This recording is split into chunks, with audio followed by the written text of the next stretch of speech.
এক ভদ্রমহিলা নিজের বাড়ির গেটের সামনে এক ষাঁড়কে ঘাস খাওয়াচ্ছে। ষাঁড়টা খুব খুশি মনে ঘাস খাচ্ছে। বিশাল আকারের ষাঁড়, বড় বড় শিং। রাস্তার ধারে ষাঁড় দাঁড়িয়ে আর মুখটা বাড়াচ্ছে।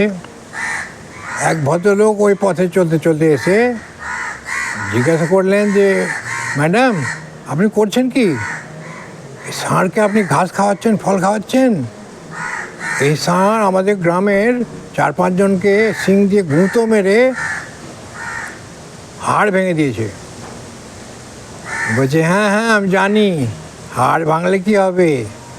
আমার স্বামী হাড়ের ডাক্তার, এবং ষাঁড় ভাঙছে হাড় বলে সবাই ভর্তি হচ্ছে, এবং মহাদেবের আশীর্বাদে ষাঁড়ের মাধ্যমে আমার স্বামীর ব্যবসা রমরমা করে চলছে।